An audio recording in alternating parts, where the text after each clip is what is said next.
Well, thank you so much for joining me. This is Getting to Know Your Numbers with my very own sister-in-law and slash financial expert, my guru, Magdalena Mencia. And this is a gift for you because I know that a lot of you thinking about opening your practices struggle with the numbers. And this is something that I know personally, as I'm getting to start my own business, this is something that I need help with. And if we can help each other and get people on board that can help us make improvements in our business, then we'll be in a good shape. So let's just get started.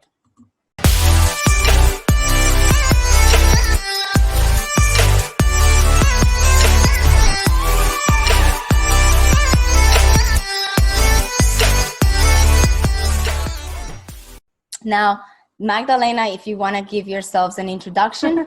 Yes. So I have been in the financial sector for over 20 years.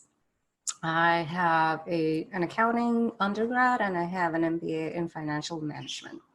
I've worked for Columbia University. That was before starting my own business a couple of years ago. I worked for Columbia University for over 10 years. I was hired as the Director of Financial Reporting, Management and Reporting. I was in charge of doing all the financial statements, reporting to the board, and also training and teaching. And towards the end, I was the budget director.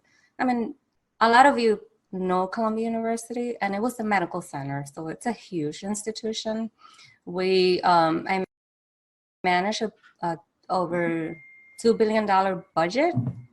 And I worked really closely with the deans, with the departmental administrators, with a lot of doctors.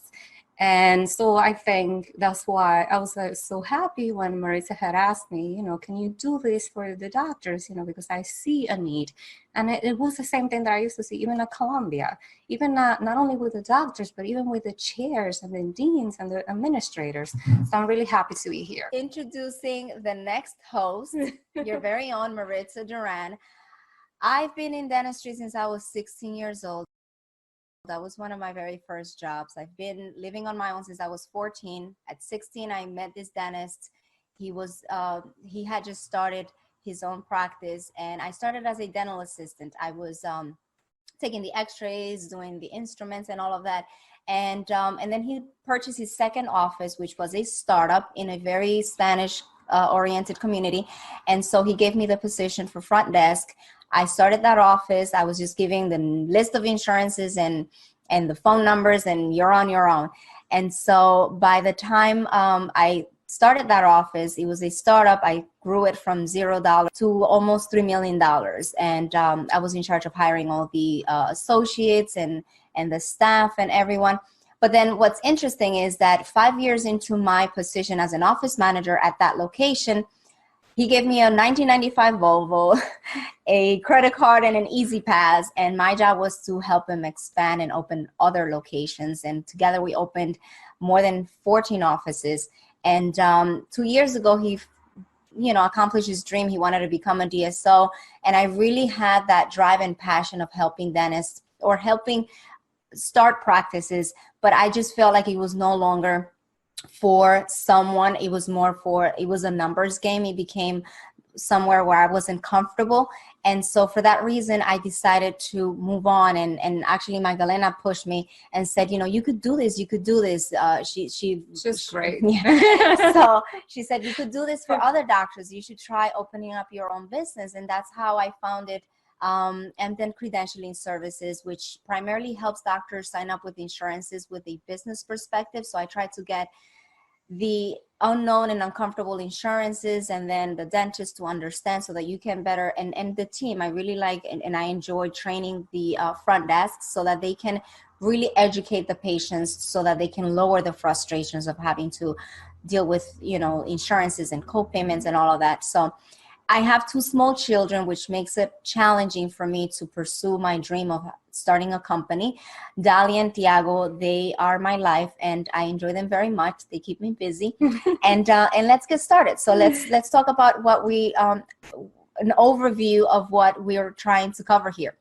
So basic stuff, like what's the purpose of a business? We want to cover a vicious cycle? What are some of the trends and things that we continue to see that don't help us reach our goals, and getting ourselves out of the rat race? What are some of the things that we can do to help us get out of this vicious cycle?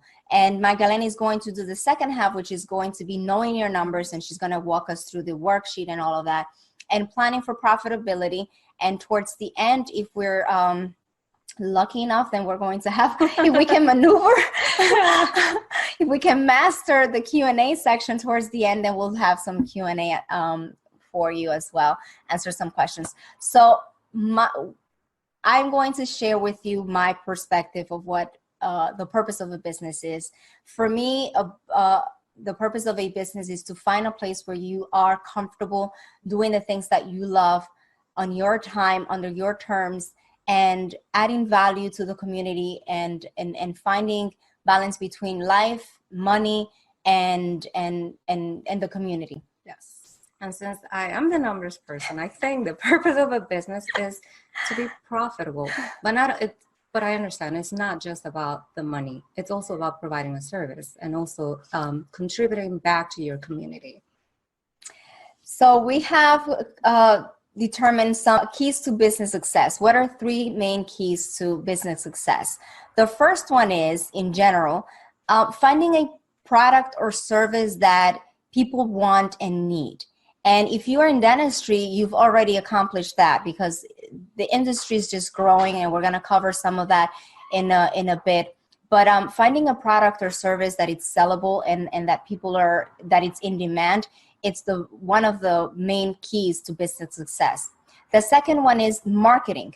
Really getting people to purchase or being able to sell your product is the second most important thing to key to business success.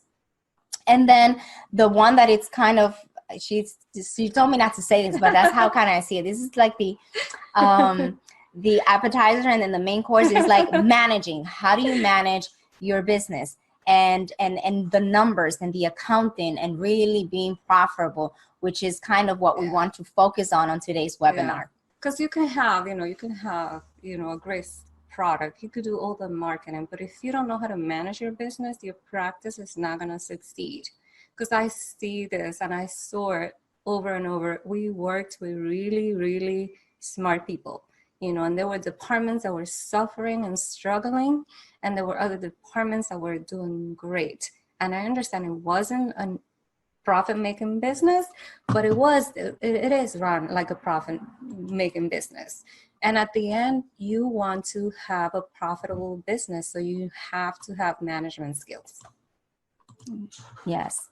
Some of the other purposes of a business, and I think this is an important one because we want to make sure that we're all on the same page here, is to create and keep a customer. And I was telling Magdalena that one of the things that I realized with some of my clients in the past is that, has this ever happened to you where you actually go into a doctor's office and the doctor, just because you're not sitting in their chair, doesn't interact with you, and then you have to wait for your turn to be seated or to be treated?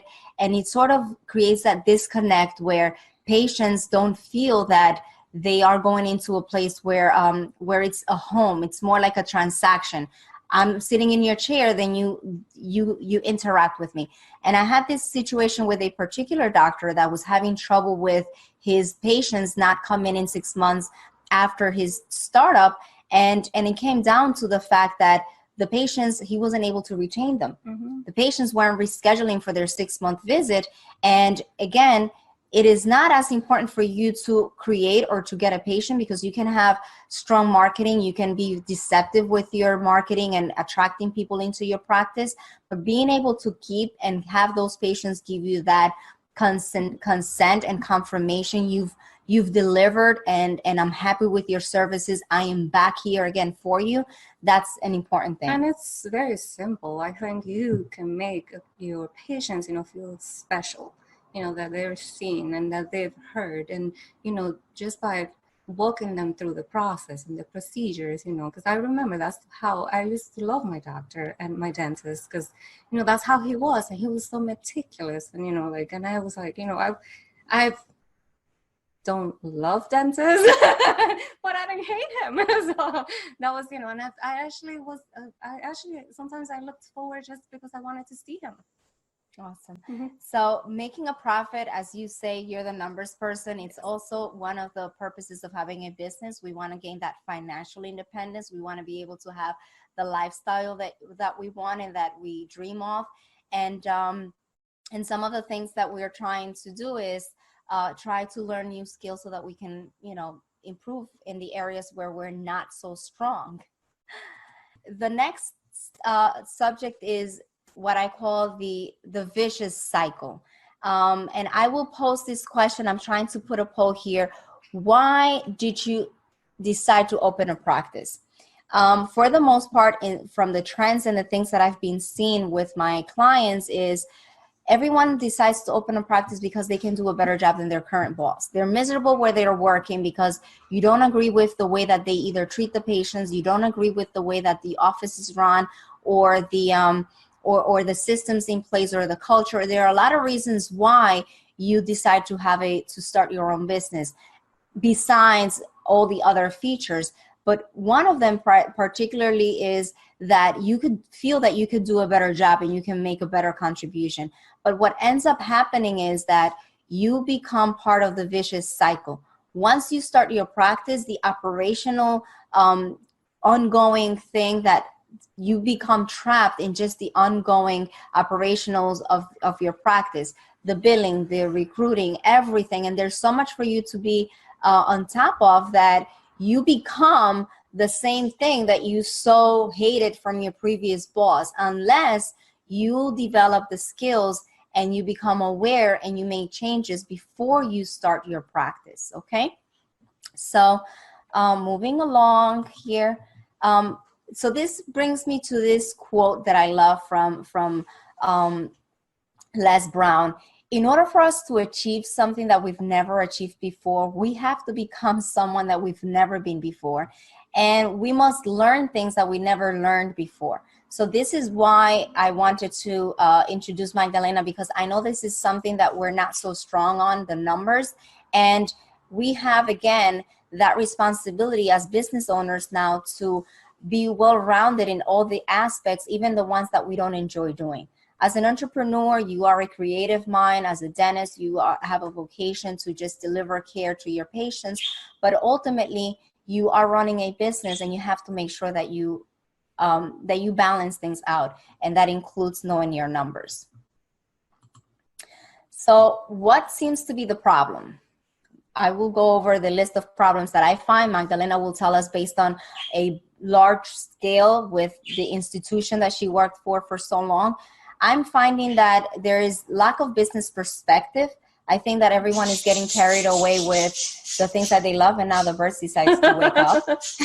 They were quiet all day.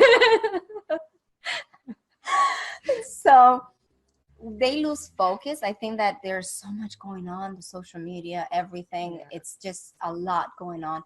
Overspending. I cannot tell you how crazy. I've seen doctors literally just purchase equipment that it's so unnecessary, not following a plan, and poor management skills. I think that hiring people just because you interact with them, you really like them, and then they end up working for you, and then later on you realize that you haven't made a good decision. Peer pressure, I think that's a new one. I think that we're all back in high school now. All the dentists are back in high school, and they're just, treating it as someone is buying this equipment and that one is doing this, and look at the, this startup, and look at that chandelier, and everyone is just, like, my office is the better looking one, and the banks are making it a lot easier for people to get loans, which if you don't prepare yourselves, you're going to overspend, and I mean, that's my area. And I think that was one of the biggest, challenges, like, yes, you want to have a beautiful office. Yes, you want to have, the latest equipment, but you can do that over time, build your practice, have your patient base, grow it. And then you can add more associates. You can have the latest, equipment and the latest tools, but do not overspend from the get-go, because you're going to start with a deficit and it's going to be really hard to catch up. Definitely. And it's not a hobby, it's a business. I think that Right now, I'm seeing a lot of doctors and they're like, the build out and the marketing and all of their emphasis is just on those two, and they overlook a lot of other things like who do you hire in your practice and how are you going to keep track of the numbers, and those things are very, very important. Yeah. And how do you manage people? Because, you know, you've worked for someone else, you know, you've, you know, gone to school, and I, you know, this is one of the things that I've actually had asked, you know, one of the schools, and I was like, you know what, you should have a management course for doctors, you know, because not all doctors end up working for someone. They actually may open their own practice, you know, and if you give them the skills from the get-go, you know, then it'll be a lot easier for them. So maybe in the future we'll see that in some of the schools. I actually did a credentialing project for a dental school recently, and the vice dean invited me over to speak to the students on insurances, and it was really great because they asked a lot of questions and they're really interested. And now everyone looks at insurances. I mean, I was introduced to the class, and the director of the program, he said, you know, like, I wish I had someone like Maritza do this for me when I was in dental school. And then I'm remembering from the paperwork, I said, but you graduated in 1973. There were very few insurances back then for you to have such a, you know, like a talk about it.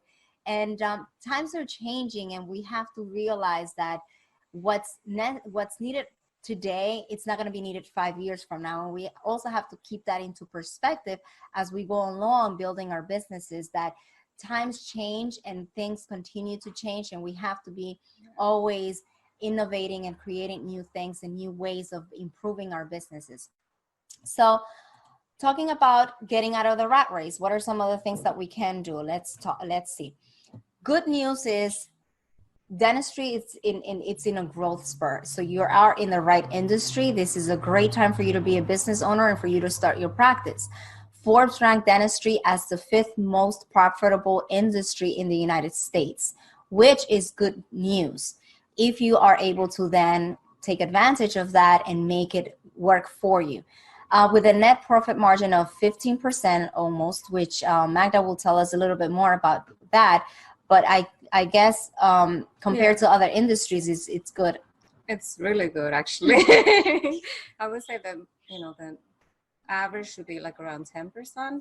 And I think this is just an average, you know, the 15%, you know, 15%. I think our clients can do better than that. Yes, definitely. And then it's in growth. So the expected growth is between 18% from from now up until 2024, which is actually really amazing. I think that if you are in dentistry, you are going to either have a job as an associate or you can start your own business. But then the downside of it is it's going to be very competitive. It's going to be very saturated. So even knowing where you are going to be opening your location is key. Again, you know, a lot of times I find doctors that they end up opening a location where there is a real estate or a piece of real estate where it's not such a good investment. So I would love for my clients to be more business oriented and less task oriented or just, you know, a visionary, because at the end of the day, a business is a business. And the second good news is that all skills are learnable. Right. And if you can learn how to drive a car, you can learn any skill that is necessary to allow you to be successful. And that's what we're here for, because if we are not comfortable and we don't know how to read a P&L and we don't understand a lot of the concepts, and if we don't know how to create projections for our business and how to break even from the beginning, then this is something that can ultimately help us learn that skill. So let's just dive into it.